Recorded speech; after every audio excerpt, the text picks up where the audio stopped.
कहानीकार सुधांशु राय, जो कि हॉरर, डिटेक्टिव और साई-फाई कहानियों के लिए जाने जाते हैं।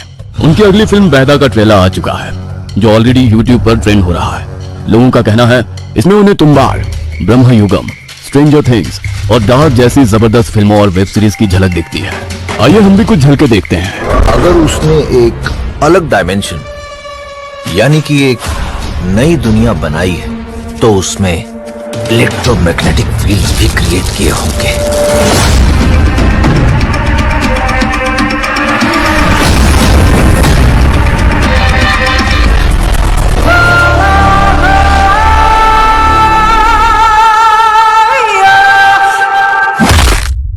तंत्र विद्या। लाइक करें, कमेंट करें और शेयर करें। याद रहे, जो सुनने में तो एक छोटा सा शब्द लगता है, लेकिन इस शब्द के भीतर कितने गहरे रहस्य छिपे हैं, इसका एक आम इंसान अंदाजा भी नहीं लगा सकता। काला जादू, टोना टोटका, सब इसका हिस्सा है। परंतु तंत्र विद्या अपने आप में इतना गहरा समुद्र है जिसकी गहराई कभी कोई नाप नहीं सकता। इसकी गहराई इतनी खतरनाक है कि जिसने इसके संदर्भ में पूर्ण रूप से, या यूं कहें इसका कुछ अंश मात्र भी जान लिया हो, तो इंसान कभी संभव ना होने वाली चीज, या यूं कहें जिस चीज की कल्पना भी कोई नहीं कर सकता, वो भी इसके माध्यम से संभव किया जा सकता है। लेकिन सुनने में ये जितना सरल दिखता है, इसकी गहराई को समझना उतना ही विचित्र है। मोहिनी, एक 23 वर्षीय लड़की, बेहद खूबसूरत, लंबे काले घने बाल, जो एक बार उसे देख ले तो उसकी खूबसूरती का कायल हो जाए, लेकिन जब कोई उसका पूर्ण रूप देख ले तो उसे दुत्कार दे। भगवान ने मोहिनी को इतना सुंदर रूप तो दिया था, लेकिन शरीर से वो विकलांग थी। बचपन में हुए एक एक्सीडेंट ने उसे शरीर से अपाहिज बना दिया। वो बचपन में अपनी उम्र के बच्चों को खेलते, भागते, दौड़ते देखती तो उसका मन अंदर ही अंदर किचूट उठता। उसकी जिंदगी अब उसकी व्हील चेयर पर सिमट कर रह चुकी थी। वो सबको दौड़ते देखती तो अपनी व्हील चेयर को घर की तरफ मोड़कर घर के आंगन में पहुंचते ही अपना चेहरा छिपाए आंसुओं से अपना दर्द बयान करने लगती। अंदर ही अंदर वो इतनी ज्यादा घुटती कि अब तो किसी से बात करना भी उसे अच्छा नहीं लगता था। उसकी एक छोटी बहन वैशाली भी थी, जो उसे एक छोटी नहीं बल्कि एक बड़ी बहन की तरह प्यार करती थी। वो मोहिनी को उदास देखती तो हमेशा उसकी उदासी दूर करने के नए नए तरीके खोजती। मम्मी, दीदी कहाँ है? मैं कब से उन्हें ढूंढ रही हूँ। बेटा, मोहिनी अपने रूम में है। फिर से उसने आज खाना नहीं खाया। मैंने बहुत कोशिश की, लेकिन वो खुद को कमरे में बंद किए हुए है, किसी को अंदर नहीं आने दे रही। कुछ खाया भी नहीं उसने। आप चिंता मत करो मम्मा, मैं दीदी को खाना खिला दूंगी। आप मुझे खाना दे दो। कहने को वैशाली की उम्र कम थी, लेकिन इतनी कम उम्र में भी वो बहुत समझदार हो चुकी थी। अपनी बहन की उदासी वो एक पल भी देख नहीं पाती थी। मोहिनी अक्सर जब भी उदास होकर बिना खाए पिए खुद को जब अपने कमरे में बंद कर लेती थी, तो वैशाली ही उसे बहला फुसलाकर अपने हाथों से खाना खिलाती थी। शायद बचपन से ही वैशाली ने खुद से ज्यादा अपनी बहन का ख्याल रखा और खुद से बढ़कर ही उससे प्यार किया। समय बीता और दोनों बहनें जवान हुई, लेकिन दोनों की जिंदगी बहुत अलग थी, जिसका असर कहीं ना कहीं अब मोहिनी के दिमाग पर होने लगा। धीरे धीरे अपनी बहन की चिंता और प्यार उसे कांटे की तरह चुभने लगा। अरे दीदी, अब दाई माँ के कमरे में क्या कर रही हो? मैं कब से आपको ढूंढ रही हूँ। पहले आंगन में ढूंढा, फिर आपके कमरे में, और देखो आप मिली भी तो कहाँ पर मिली। क्यों, मैं अपने कमरे आंगन के अलावा कहीं नहीं जा सकती हूँ क्या? कोई पाबंदी है मुझ पर? अरे नहीं दीदी, मेरे कहने का वो मतलब नहीं था। अच्छा ये सब छोड़िए, ये देखिए मेरा रिजल्ट। आपकी छोटी बहन ने कॉलेज में टॉप किया है। अच्छा, ये तो बहुत अच्छी बात है। थोड़ी थकान सी हो रही है, मुझे अपने रूम में जाना है। अच्छा ठीक है, चलिए मैं आपको आपके रूम में छोड़ आती हूँ। क्यों छोड़ोगी तुम मुझे मेरे रूम तक? पैरों से अपाहिज हूँ, लेकिन हाथ काम करते हैं मेरे। खुद अपनी व्हील चेयर चलाकर अपने रूम तक जा सकती हूँ मैं। नहीं दीदी, मेरे कहने का वो मतलब नहीं था, आप गलत समझ रही हैं। मोहिनी ने वैशाली की बात का कोई जवाब नहीं दिया और हाथों से व्हील चेयर के पहिए घुमाती हुई गुस्से में अपने कमरे में चली गई और दरवाजे को गुस्से में पटकते हुए बंद कर दिया। वो कमरे में लगे ड्रेसिंग टेबल के सामने जाकर बैठ गई और खुद को आईने में देखते हुए रोने लगी।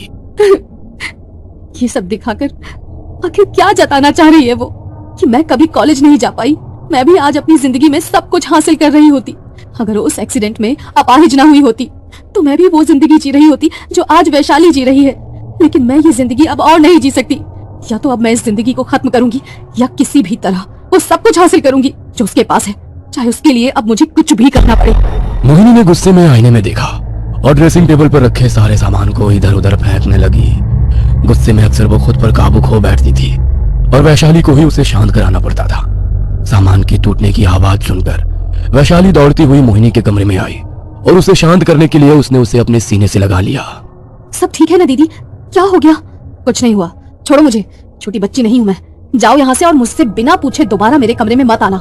लेकिन दीदी मैं तो, जाओ यहाँ से, मुझे कुछ समय अकेले रहना है। अब ठीक है दीदी। वैशाली मोहिनी के कमरे से बाहर निकली और उसने दरवाजे को हल्का बंद कर दिया।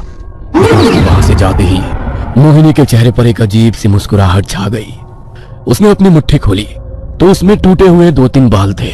जब वैशाली ने उसे गले से लगाया था तब उसी मौके का फायदा उठाकर मोहिनी ने उसके कुर्ते पर गिरे उसके बाल के कुछ टूटे हुए बालों को ले लिया। मुझे जो चाहिए था आखिरकार मिल ही गया। अब सब ठीक हो जाएगा, सब ठीक हो जाएगा मोहिनी। अब तुझे ज्यादा समय तक ये अपाहिज की जिंदगी नहीं जीनी पड़ेगी, नहीं जीनी पड़ेगी ये जिंदगी। कुछ देर बाद सबने खाना खाया और 1 घंटे बाद मोहिनी की माँ उसके कमरे में उसे दवाई देने के लिए आई। आज वैशाली से गुस्सा हो गई तू, इसीलिए आज मैं तुझे दवाई खिलाने आई हूँ। क्यों छोटी बहन पर गुस्सा करती है? ये ले दवाई ले और आराम से सो जा। उसकी माँ ने उसे दवाई दी और वहां से चली गई। लेकिन मोहिनी ने दवाई नहीं खाई। उसने दवाई को मुंह से निकाला और जमीन पर फेंक दिया। रात के लगभग 1:30 बजे का समय था। घर में सब लोग गहरी नींद में सो चुके थे। मोहिनी के बिस्तर के बगल में उसकी व्हील चेयर रखी थी। उसने जैसे तैसे अपने हाथों का सहारा लिया और व्हील चेयर पर बैठने लगी। बड़ी जद्दोजहद करके वो अपनी व्हील चेयर पर बैठ पाई और अपनी अलमारी की तरफ गई। उसने अलमारी खोली तो कपड़ों के नीचे एक किताब रखी थी। उसने उस किताब को निकाला और व्हील चेयर घुमाकर अपने बिस्तर की तरफ आ गई। बस कुछ रातें हैं तुम्हारे पास वैशाली, उसके बाद मैं सब खत्म कर दूंगी। उसने उस किताब का एक पन्ना खोला और वैशाली के सर से उसने जो बाल निकाले थे उस किताब के एक पन्ने के बीच रख दिए। अगले दिन वैशाली कॉलेज से घर आई तो मोहिनी बड़ी ही खुश हॉल में टीवी देख रही थी। अरे वाह दीदी, आज तो आप बहुत ही खुश लग रही हो। तो क्या ना रहूं मैं खुश? खुश रहने का अधिकार क्या सिर्फ तुम्हें है? अब हमेशा मेरी बातों को गलत क्यों समझती हो दीदी? मैं भला क्यों चाहूंगी कि आप खुश ना रहो? वैशाली को आज मोहिनी की बात का बुरा लग गया तो वो वहां से जाने लगी। लेकिन मोहिनी ने जानबूझकर अपनी व्हील चेयर आगे कर दी। वैशाली उसकी व्हील चेयर से टकराकर गिर गई और उसका सर वहां पर रखी टेबल से जा लगा। उसके माथे पर हल्की चोट लगी और माथे से खून निकलने लगा। अरे I am so sorry Vaishali, मुझे नहीं पता था कि तुम गिर जाओगी। तुम्हें ज्यादा लगी तो नहीं ना? नहीं दीदी, कोई बात नहीं, ज्यादा नहीं लगी, हल्की सी चोट है। आप बैठो, मैं अपने माथे पर बैंडेज लगाकर आती हूँ। वैशाली अपने माथे पर बैंडेज लगाने अंदर चली गई और इसी बीच मौका पाकर मोहिनी ने टेबल पर लगे उसके खून को अपने रुमाल से साफ कर दिया और सीधी अपने कमरे की ओर चली गई। उसने वैशाली के खून से सने उस रुमाल को अपने ड्रॉअर में रख दिया और रात होने का इंतजार करने लगी। रात को सबने खाना खाया। वैशाली उसे उसके कमरे में छोड़कर गई। मोहिनी आज बार बार घड़ी की तरफ ही देख रही थी। घड़ी में जैसे ही रात के 12 बजे उसने अपनी अलमारी खोली और फिर से वही किताब निकाली और अपने ड्रॉअर से वैशाली के खून से भरा रुमाल निकालकर उसने उस किताब के साथ ही अपने रूम की ड्रेसिंग टेबल पर रख दिया। पूरे कमरे में अंधेरा था। वैशाली ने अपनी ड्रेसिंग टेबल का ड्रॉअर खोला और उसके अंदर से एक कैंडल और माचिस निकाली। उसने कैंडल को जलाया तो सामने ड्रेसिंग टेबल के शीशे में उसका चेहरा अंधेरे में चमकने लगा। उसने वो किताब खोली और मंत्रों को पढ़ना शुरू किया। उसने वैशाली के खून से सने रुमाल को निकाला और उस पर अपने सर के कुछ बाल काट कर रख दिए। अब उसने एक साफ कपड़ा लिया और उसके अंदर वो बाल रख दिए जो उसने वैशाली के सर से लिए थे। उसने अपनी उंगली पर ब्लेड से एक कट लगाया और कपड़े पर रखे वैशाली के बालों पर अपने खून की कुछ बूंदें टपका दी। उसने वैशाली के खून और अपने बालों वाले रुमाल की पोटली बनाकर उसे अपने सिरहाने के नीचे रख दिया और जिस कपड़े में उसका खून और वैशाली के बाल थे उसने उसे संभाल कर अपने ड्रॉअर में रख दिया। सुबह हुई तो वैशाली कुछ थका थका महसूस करने लगी। सब लोग सुबह बैठकर ब्रेकफास्ट कर रहे थे। तभी वैशाली बोली, मम्मा आज मोहित आपसे मिलने वाला है, आपको याद है ना? अरे हाँ बेटा, मुझे याद है। मोहित? ये मोहित कौन है? अरे दीदी, मैंने आपको बताया तो था, लगता है आप भूल गई। लेकिन कोई बात नहीं, अभी वो थोड़ी देर बाद आएगा तो आप उससे मिल लेना। थोड़ी देर बाद घर का दरवाजा नॉक हुआ। वैशाली ने जाकर गेट खोला तो मोहित सामने खड़ा था। वो उसे ड्राइंग रूम में लेकर आई जहां पर उसकी मॉम थी। मोहिनी भी वहीं पर थी। उसने मोहित को देखा तो उसके मन में वैशाली के लिए जलन और बढ़ गई। वैशाली ने बताया था बेटा तुम्हारे बारे में। मैंने सुना है कि तुम्हारा ट्रांसफर होने वाला है और उससे पहले तुम लोग शादी करना चाहते हो। हाँ आंटी, मम्मी पापा से भी मैंने इस बारे में बात की है। उनका भी यही कहना है। लेकिन अगर आपको इतनी जल्दी शादी नहीं करनी है तो कोई बात नहीं, मैं इंतजार कर लूंगा। अरे नहीं बेटा, जब तुम दोनों को ऐतराज नहीं तो मुझे कैसा ऐतराज होगा? पंडित जी से बात करके हम शादी का मुहूर्त निकलवा लेंगे। इसकी शादी के लिए यहाँ पर मुहूर्त निकलवाने की बात की जा रही है, लेकिन मेरे बारे में किसी ने नहीं सोचा। पर मैं भी तो इतनी आसानी से तो सब कुछ नहीं होने दूंगी। अगर कोई चीज मुझे नहीं मिल सकती तो मैं उसे वैशाली को भी नहीं मिलने दूंगी। शादी की बात पक्की हो गई थी। बस अब पंडित जी से शादी का मुहूर्त तय करवाना था। आज रात मोहिनी के मन में वैशाली के लिए एक अजीब सी जलन थी। वो अपने कमरे में गई और उसने अपने ड्रॉअर में रखी उस पोटली को उठाया जिसमें उसका खून और वैशाली के बाल थे। वो बहाने से वैशाली के कमरे में गई। अरे दीदी आप, मैं अभी आपके पास ही आने वाली थी। आज मन था कि आपके साथ ही सो जाऊं। मोहित के बारे में बहुत सी बातें करनी थी मुझे आपसे। बातें तो मुझे भी करनी थी, इसीलिए मैं ही यहाँ पर आ गई। लेकिन मुझे आज तुम्हारे हाथ की चाय पीने का मन कर रहा है। मेरे लिए अदरक इलायची वाली चाय बनाकर ले आओगी क्या? क्यों नहीं दीदी, हाँ बैठिए, मैं अभी लेकर आती हूँ। वैशाली मोहिनी के लिए चाय बनाने गई। तभी उसने मौका पाकर उसके पलंग के गद्दे के नीचे उस पोटली को रख दिया। थोड़ी देर बाद वैशाली चाय बनाकर लाई। दोनों ने कुछ देर बात की। अच्छा, अब बहुत बातें हो गई। अब मुझे बहुत नींद आ रही है, तो मुझे मेरे कमरे में छोड़कर आ जाओ।